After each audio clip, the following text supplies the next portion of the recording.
Hello friends, myself Dr. Ankita Singh Chakotia, PhD in Biotechnology. Also I have qualified CSIR NET JRF with All India Rank 103. So let's start with today's lecture. As we know all that the protein gets synthesized within the cell, and once it gets synthesized within the cell, it ultimately reach endoplasmic reticulum, enters into this organelle, and there it get modified. इसका sort out होता है. तीन तरह की protein बनती है. एक वो प्रोटीन जो कि डेस्टाइन्ड होती है for some to reach up to any organelle या प्लाज्मा मेम्ब्रेन पे वापस जाने के लिए या किसी लाइसोसोम में या within the cytoplasm as an enzyme work करने के लिए. दूसरी होती है विदाउट सिग्नल, जो कि काफी देर तक इस एंडोप्लाज्मिक रेटिकुलम में ही रहती है, क्योंकि उनके पास एग्जिट सिग्नल ना होने की वजह से ना, जो कि यहाँ बेनिफिट होता है क्योंकि they carry some exit signal to, तो इजीली एक अपना डेस्टिनेशन तक पहुंच जाती हैं. देयर इज अनदर कैटेगरी जो कि टोटली मिसफोल्ड होती है, मिसफोल्ड प्रोटीन. ठीक है, मिसफोल्ड प्रोटीन. ये प्रोटीन को क्या होता है, साथ में अल्टीमेटली एंडोप्लाज्मिक रेटिकुलम जो होता है इसको वापस से भेज देता है साइटोप्लाज्म में. वहां पे इसका प्रोटियोज एंड अदर एंजाइम पेप्टाइडेज या प्रोटीज मिलके इसका डिस्ट्रक्शन कर देते हैं. ठीक है, कुछ एक प्रोटीन होती है जो इसकी खुद की होती है, रेसिडेंशियल प्रोटीन होती है. ठीक है, रेसिडेंशियल प्रोटीन. और कुछ एक होती है इसकी खुद की मेम्ब्रेन प्रोटीन. स्वाभाविक है मेम्ब्रेन प्रोटीन तो होगी है मेम्ब्रेन प्रोटीन.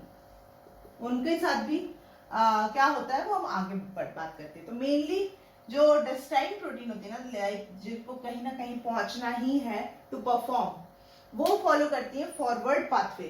ठीक है, देखिए यहाँ पे ये मैंने पिंक बनाया है ना, पिंक ये पिंक, वो है ये इस टाइप की डेस्टाइन्ड प्रोटीन जिनको कि अपने पर्टिकुलर टारगेट पे पहुंचना ही है.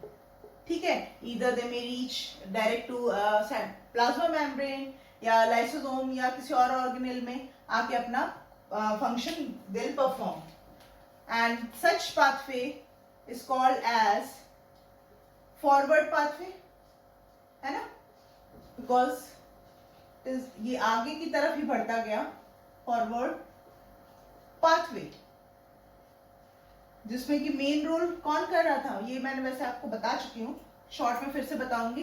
क्योंकि जैसे ही एंडोप्लाज्मिक रेटिकुलम में प्रोटीन आती है, कोर प्रोटीन 2 सेंसिटाइज हो जाता है, क्योंकि वहां से एंडोप्लाज्मिक रेटिकुलम्स के एग्जिट साइड से ना vesicle that carrying the protein have to bud off from this endoplasmic reticulum tubule. ठीक है, and once it pinched off within microseconds, within the microseconds की बात होती है, माइक्रोसेकेंड्स में इट शेड ऑफ, ये शेड कर जाता है जो कोर प्रोटीन 2 होता है, and all these vesicle fuse with each other to form by a process called as homotypic fusion, and they form vesicular tubular cluster.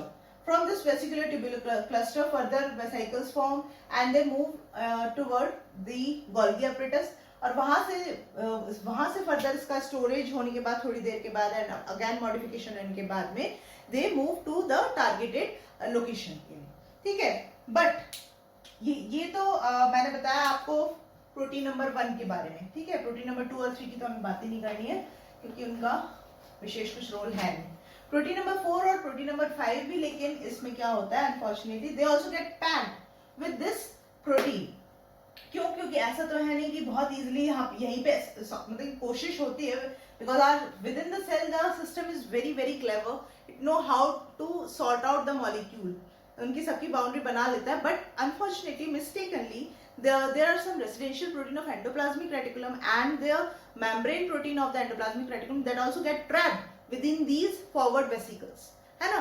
तो क्या होता है उनके वापस आने के लिए क्या कैसे कौन सी प्रोटीन प्ले करती है. देखिए वेसिकुलर ट्यूबुलर क्लस्टर तक कुछ नहीं होता है, कुछ भी छेड़खानी नहीं होती है, आगे की तरफ चुपचाप वो प्रोटीन, ये दोनों प्रोटीन आगे मूव कर रही होती है with the vesicles. Now, once it get enter in the vesicular tubular cluster step में, and maybe mistakenly वो Golgi apparatus तक भी आगे इसी तरह से मूव करती जाए. यहाँ आने के बाद में ना they get recognized via core protein 1. Core protein 1 recognise करता है क्योंकि यहाँ पे पिंच ऑफ होने लगता है इस वेसाइकल का, मतलब पिंच एक वेसाइकल फॉर्मेशन शुरू हो जाता है एंड तुरंत ही कोट प्रोटीन 1 जो है इसको कोट कर लेती है। सिमिलरली अगर मान लीजिए मिस्टेकनली गोल्गी एपेटस तक भी चला गया है, अप टू ट्रांस गोल्गी तक भी चला गया है, सिस से लेकर ट्रांस तक, तो वहां भी ना तुरंत ये एक वेसाइकल फॉर्मेशन होने लगता है कि इंडिकेशन है ये इसका कि अब इनको वापस भेजना है, और तुरंत ये कोट प्रोटीन 1 उसको कोट कर लेती है। कोट करते साथ ही once these vesicle pinch off from the Golgi apparatus or VTC, then the coat protein 1 get shed off and these vesicle move backward to endoplasmic reticulum. ठीक है, retrieval pathway, ठीक है ना, retrieval pathway के through ये वापस हो जाती है। अब देखिए, अब ऐसा क्या होता होगा कि ये प्रोटीन को इतनी इजीली रिकॉग्नाइज कर लिया जाता है कि इनको वापस भेजना है, तो there must be some special sequence और कह लीजिए signal is associated with these protein, with these two protein. बिल्कुल सही, क्योंकि होता ही है कि ये एक स्पेशल सीक्वेंस होता है that is called as KDEL sequence, ठीक है, जो कि रिकॉग्नाइज करता है KDEL रिसेप्टर। ये जो मैंने बताया ना, ये ऑरेंज कलर, ये रेसिडेंशियल प्रोटीन थी, KDEL सीक्वेंस, ये रेसिडेंशियल प्रोटीन का ये KDEL सीक्वेंस है, ये वाला पार्ट, ठीक है ना। Now it get recognized via this KDEL receptor. This is called as KDEL receptor, ठीक है, which in turn this KDEL receptor का ये जो साइटोप्लाज्मिक एंड होता है ना, साइटोप्लाज्मिक एंड, क्योंकि cytoplasmic and, this in turn get recognized via coat protein 1, है ना, this one is recognized by coat protein 1, and in this way sorted out, these protein get sorted out within at this step. Now अब मैंने membrane protein की भी आपके साथ जिक्र किया था कि मेम्ब्रेन प्रोटीन भी होती है। मेम्ब्रेन प्रोटीन में भी एक खास सीक्वेंस होता है जो कि लाइसिन बेस्ड ही होता है। देखिए यहाँ भी K जो है ना, it represent lysine, D represent aspartate, E represent glutamate and L is for leucine। और रेसिडेंशियल प्रोटीन में भी लाइसिन XX या फिर lysine X, lysine XY, XX कोई भी अमाइनो एसिड हो सकते हैं, X and Y, ठीक है। और इट में also it can be written like KX। ये होते हैं किसमें, रेसिडेंशियल मेम्ब्रेन प्रोटीन में ऑफ एंडोप्लाज्मिक रेटिकुलम।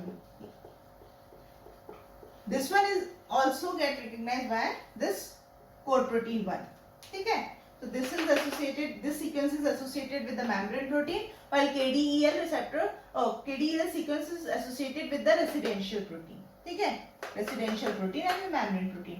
इस सीक्वेंस की वजह से ही कोट प्रोटीन 1 जो है इनको रिकॉग्नाइज कर पाता है एंड फर्दर ये वापस अपना गोल्गी एंडोप्लाज्मिक रेटिकुलम के पास पहुंच पाती हैं।